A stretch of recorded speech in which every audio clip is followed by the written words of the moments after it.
Halo Ngominers, apa kabar? Kembali berjumpa di Ngomin. Ini adalah konten kedua untuk hari ini. Aku akan bahas beberapa hal tentang rekor yang dicetak Inzaghi dan juga review pertandingan kemarin antara Inter lawan Lecce. Pertama-tama aku akan mulai dengan Zhang. Wih, mantan presiden kesayangan kita yang dulu Zhang out. Yang meme-nya sekarang bertebaran yang enak zamanku toh. Oke, dia memberi selamat kepada Inzaghi sebagai pelatih terbaik sepanjang masa. Woi. Nah, kenapa ini? Karena rekor.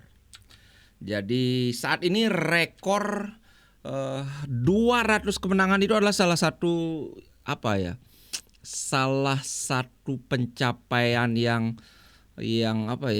cukup dipandang berharga kalau di Serie A itu. Nah, sebelumnya rekor ini dipegang oleh Allegri, kalau nggak salah dia 384 pertandingan untuk mencapai 200 kemenangan. 338. Tapi kemudian Inzaghi menyalipnya dengan hanya 332 pertandingan saja. Jadi berapa? 6 pertandingan lebih sedikit dibandingkan Allegri. Mungkin kawan-kawan lo kok pelatih-pelatih legendaris macam Carlo Ancelotti, Sven-Goran Eriksson, siapa lagi yang legendaris di Italia, ada Marcelo Lippi, kok mereka nggak masuk ini? Ada Mourinho nggak? Kalau Mourinho kan nggak lama dia di Inter kan. Karena kalau di zaman Ancelotti, kemudian Sven-Goran Eriksson, kalau kawan-kawan ingat zaman itu adalah zaman Serie A 90-an itu lagi jaya-jayanya. Kalau kawan-kawan ingat ada The Magnificent Seven. Kalau sekarang itu tim kuat itu kan cuma Inter, Juventus, Napoli, Atalanta baru muncul, kemudian ada ya Milan lah. Paling tim besar sekarang itu cuma Juventus, Inter, Milan. Udah itu aja. Lazio udah lama nggak gini. Udah nggak kelihatan. Roma apalagi. Tapi kalau dulu ada 7 tim yang selalu ada di papan atas. Kalau aku nggak salah ingat ya. Inter, Juve, Milan, ada Fiorentina, ada Roma, ada Lazio, kemudian satu lagi kalau nggak salah itu Parma.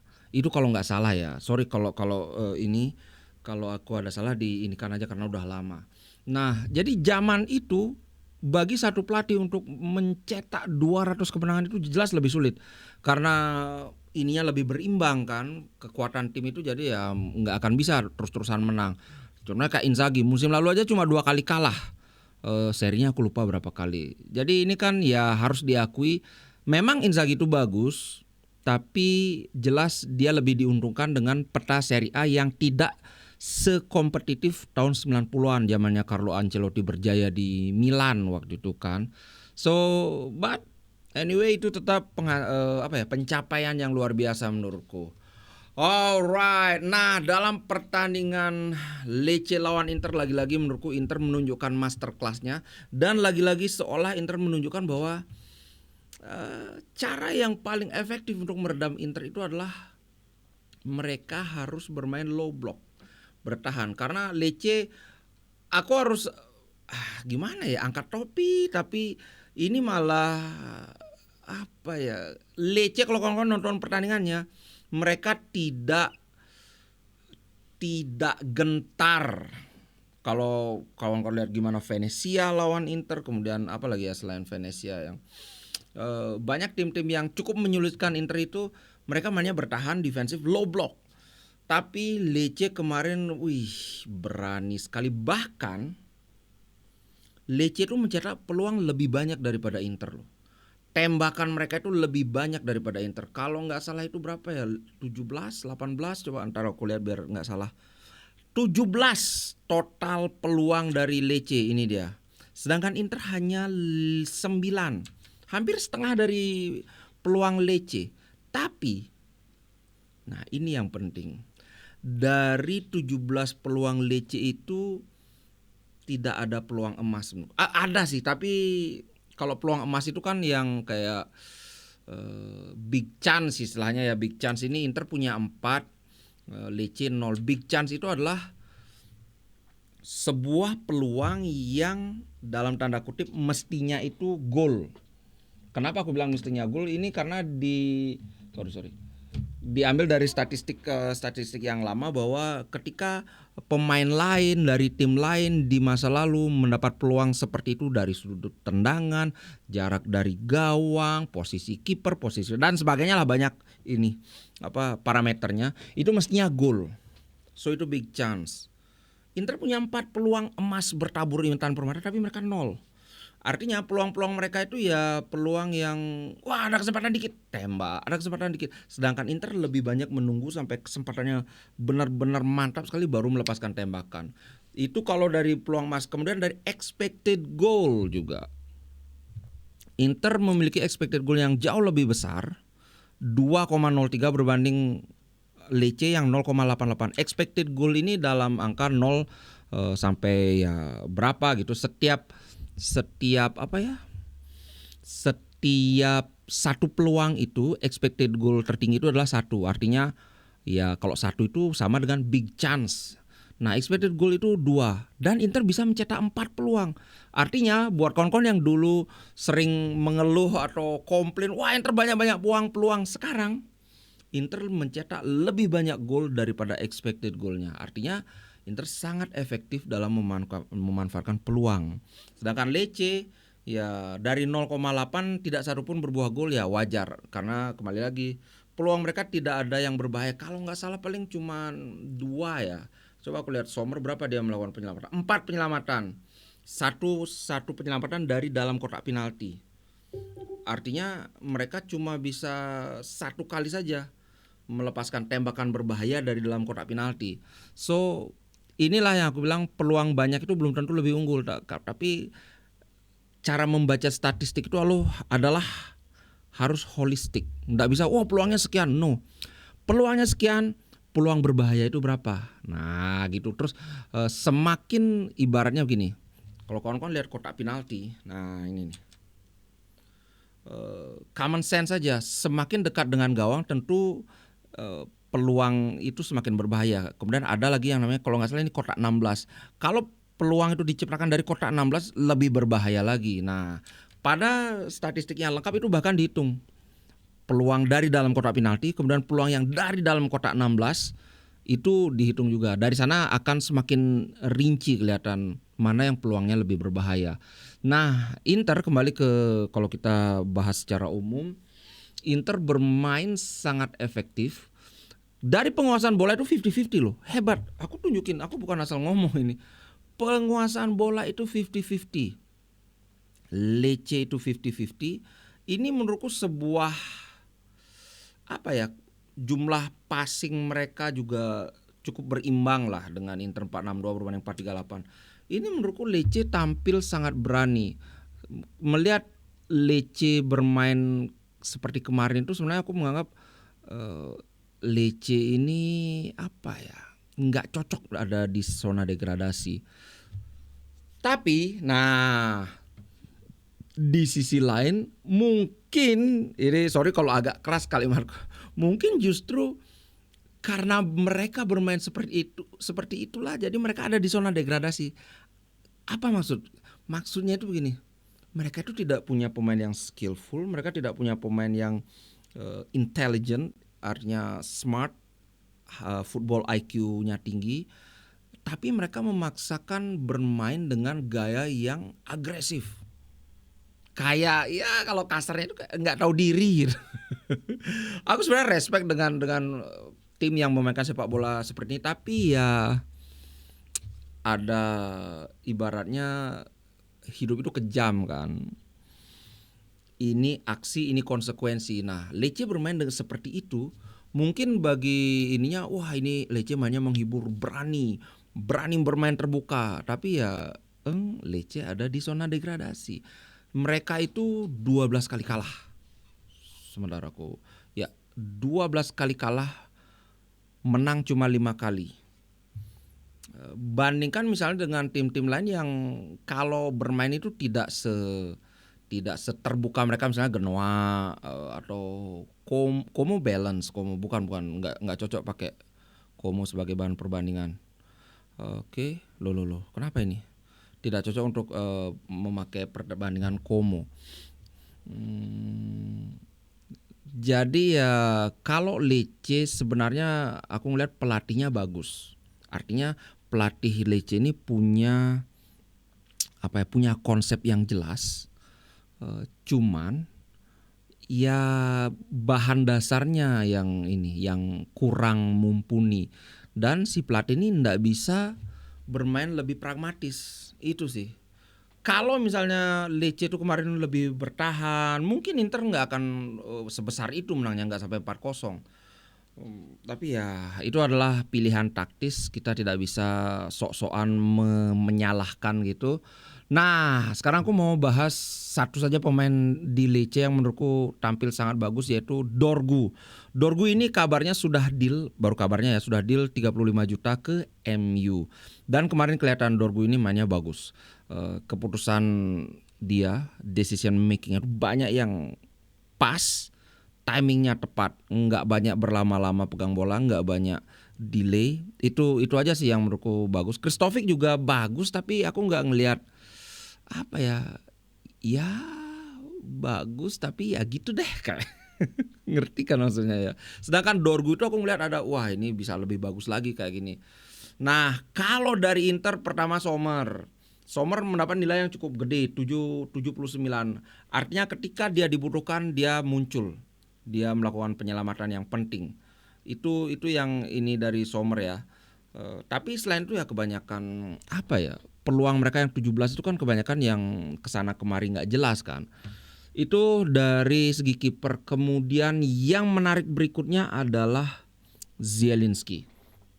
Zielinski main menggantikan Aslani dan lagi-lagi kelihatan bagaimana apa yang aku bilang sebelumnya bahwa Zielinski ini kebal pressing. Apalagi kalau dibandingkan dengan Aslani. Aslani aku ingat dia main cukup bagus ketika lawan sebelum kita ketemu Bolonya itu. Intinya Aslani bermain bagus justru melawan tim yang melakukan pertahanan low block. Kenapa? Karena ketika Aslani di pressing suka ngaco dia. Kadang-kadang dia mau umpannya salah. Pernah kan sampai gelandang bertahan akurasi umpannya 82%. Itu kan kecil banget. Bandingan dengan Zielinski kemarin itu 94 kalau nggak salah. Iya 94%. Dari 51 umpan 48 itu semua tepat sasaran. Dan bahkan dia sudah berani juga kasih long ball. Kalau sebenarnya aku salah satu kritikku ke Zielinski itu kan terlalu banyak umpan-umpan safe. Tidak ada umpan progresif. Tapi pada kemarin beberapa kali dia melepaskan umpan panjang, ada beberapa kali dia switch play dari kanan ke kiri. So kalau dibandingkan Hakan jelas masih bagusan Hakan. Tapi kalau menurutku aku ngelihat permainan Zielinski di posisi regista mengingatkanku pada Brozovic. Cuman, bedanya adalah Brozovic bolanya sama dengan Zielinski susah banget direbut lawan, tapi Brozovic mempertahankan bola ini dengan mengalirkan bola itu ke sana kemari, dibawa ke kiri, diambil lagi, ketika didekati dibawa ke kanan atau back pass. Sedangkan Zielinski cara dia mempertahankan bola adalah dengan dribble, menggiring menarik pemain-pemain untuk semakin mengikuti dia. Nah, kalau Zielinski dijadikan eksklusif sebagai gelandang bertahan, menurutku ini akan sangat bagus, jauh lebih bagus daripada Aslani. Nah kemarin itu kan kayak kondisi darurat aja, karena begini, misalnya ya Zielinski sekarang pegang bola, dia gocek entah itu ke kiri, entah ke kanan, ke belakang, bola itu nggak dilepas-lepas sama dia. Ini kan bikin musuh itu akan ngikutin dia, bikin musuh itu makin penasaran. Wah, pressing pakai satu orang nggak cukup, tambah lagi satu orang lagi, 2 orang nggak cukup. Otomatis kan ada ini yang terbuka, ada ruang kosong yang tercipta di spot yang ditinggalkan oleh pemain yang berusaha melakukan pressing ke dia. Kalau dia bisa misalnya menarik sampai 3 pemain lawan, nah ini kan bagus sekali. Cuman ketika ruang itu sudah terbuka, timing dia untuk melepas umpan ke daerah berbahaya itu yang belum dapat. Jadi udah banyak nih narik pemain, udah kosong di sana, tapi dia nggak bisa mengalirkan bola ke tempat yang berbahaya itu. Nah kalau Hakan beda, jauh lebih direct dia, nggak sampai nunggu semua ketarik dulu, dia bisa ngeliat yang wah di sana ada kosong, pang langsung long ball, langsung kocar kacir musuhnya. Tapi jelas dibandingkan Aslani, Zielinski lebih bagus. Cuman Aslani ketika dia mendapatkan ruang yang lebih leluasa, dalam artian dia pegang bola tidak di pressing, janganlah katakan tidak di pressing tapi tidak terlalu ketat, dia bisa kasih umpan lambung yang sangat berbahaya sekali. Contohnya ketika lawan lawan Venezia ya, yang dia umpan langsung ke Lautaro, ditembak. Oh ya benar, lawan Venezia ditembak tapi kena blok, kemudian bolanya digolkan oleh Darmian kan waktu itu.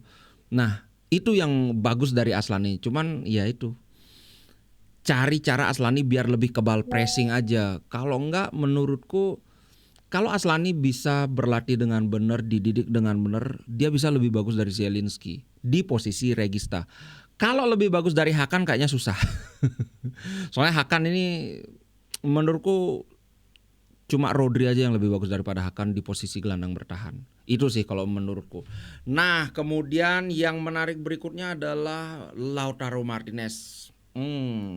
Sebuah masterclass dari Il Capitano kita. 1 gol 1 assist, bagiku dialah yang layak mendapatkan man of the match. Tapi versi official itu diberikan kepada Fratesi, yang mana Fratesi juga tampil sangat baik. 1 gol, kemudian dia juga bikin penalti. Kalau di statistik kadang-kadang dibilang juga fantasi assist, karena seolah-olah dia yang ngasih penalti itu kan, seolah-olah dia yang ngasih assist. So Fratesi sepertinya kalau di musim ini jelas kemarin itu adalah penampilan terbaik Fratesi di musim ini. Kalau musim lalu ada dia lebih bagus lagi. Nah, Dumfries, gila Dumfries. Menurutku gol Dumfries itu adalah bukan gol wingback banget, itu golnya seorang striker itu. Gila. Pertama aku mau angkat jempol buat pergerakan Lautaro yang membuka ruang ke arah pojok sehingga Dumfries bisa masuk. Itu yang namanya membuka ruang. Jadi dia bergerak kemana, diikutin sama pemain lawan. Nah di sini kosong, Dumfries masuk ke sana, sudah diantisipasi sebenarnya. Ketika dapat bola kan ada satu pemain, siapa ya, Jin kayaknya, pokoknya salah satu center back kalau kayak nggak salah, berusaha mendorong dengan body charge, tapi dalam keadaan terjatuh Dumfries melepaskan tembakan. Gila, ini benar-benar tembakan ala center forward banget. Mungkin Dumfries bisa dijadiin center forward. At least dia sundul-sundulan hebat kan, finishing dia gila. Musim ini finishingnya Dumfries keren banget loh. Aku benar-benar kagum. Sejak dia tekan kontrak, Dumfries benar-benar menjelma. Ingat kan musim lalu Inter Scudetto, Dumfries sering kalah bersaing sama Darmian. Musim ini mungkin dia sudah fokus, udahlah masa depanku di Inter, gak usah lah mikirin yang lain-lain lagi. Itu Dumfries luar biasa, aku suka banget lihat permainan dia. Nah, yang terakhir yang ingin aku soroti adalah tidak lain tidak bukan Jan Bisek. Kenapa Jan Bisek aku mau bahas? Karena begini, Jan Bisek itu habis cedera lumayan lama kan, 2 minggu apa 3 minggu, 2 minggu aja kayaknya. Biasanya pemain yang baru habis cedera itu nggak bisa langsung nyetel gitu, tapi bisa kemarin menempati posisi baru, yaitu center back tengah. Pertama aku bilang hampir tidak ada kesalahan sama sekali. Bahkan kalau menurut pendapatku pribadi nggak ada kesalahan sama sekali.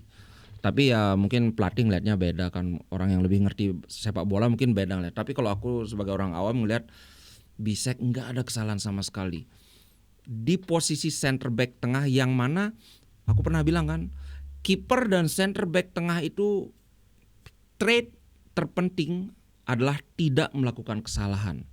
Dan itu dilakukan dengan baik oleh Bisek. Bahkan bukan cuma tidak melakukan kesalahan, dia ada intercept, dia ada ngeblok tembakan, kemudian akurasi passingnya 97%. Dan itu bukan hanya passing kiri kanan doang, ada beberapa progressive pass, kalau nggak salah 3 atau 4 itu. Bahkan ada long ball 3. Tuh, nih. Aku enggak kelihatan. Ada 3 long ball, 2 tepat sasaran. Gila. Dan itu dia lakukan dari posisi tengah, center back tengah. Dimana kawan-kawan tahu kan, center back tengah itu pegang bola itu sudah detak jantung karena begitu bola itu sampai hilang, sampai lepas, udah langsung berhadapan dengan kiper. Dan dia sebagai pemain yang katakanlah bukan bagian dari starting 11 reguler ya, tapi dia bisa melakukan itu dengan baik. Eh, Menurutku Bisek ini aset yang sangat berharga bagi Inter. Dulu bilang 50 juta mungkin bisa dilepas, tapi kayaknya dengan kemampuan dia kayak gini 50 juta pun jangan dilepas. Karena apa? Selain kemampuan dia yang sudah oke, sudah menurutku sudah masuk lah standar center back among the best, bukan sekedar center back Serie A, tapi merupakan bagian dari center back terbaik di Serie A sekarang ini. Dia keunggulannya bisa main dimanapun di posisi 3 itu. Di kiri bisa, di kanan bisa, sekarang di tengah pun ternyata dia bisa. Luar biasa. Bagiku pemain yang masuk Inter yang perkembangannya paling pesat itu adalah Jan Bisek. Kalau bisa sih semoga Jan Bisek lama di Inter, nggak usah dijual. 50 juta pun jangan dijual, karena seperti yang aku pernah bilang dulu, kalau Bisek dijual 50 juta, emang kita yang dapat duitnya, emang kita sebagai fans dapat duitnya? Kan enggak. Ya dimakan sama Oktri kan duitnya. Yang mending pemainnya yang tetap di Inter kan. Gitu sih, Bro. Oke, itu dulu untuk konten kali ini, review pertandingannya. Menurutku kemarin Inter bermain dengan cukup nyaman, tidak terlalu memforsir tenaga, dan semoga lawan Monaco kita bisa memberikan yang terbaik. Sebelum aku akhiri, selamat Imlek buat kawan-kawan yang merayakan. Aku lupa tadi bikin konten. Oh iya, Imlek kan besok. Selamat Gongsi Facai. Bener ya aku bacanya. Kalau salah tolong dikoreksi. Dulu kan misalnya Gongsi Facai, terus aku tahu dari temen yang Cina, katanya bacanya Facoi. Ya itulah pokoknya oi gitu. Selamat, semoga berkah Imlek ini bisa memberkati semua orang. Semoga semua kebagian rezeki lah. Oke, ciao guys, sampai jumpa besok. Terima kasih.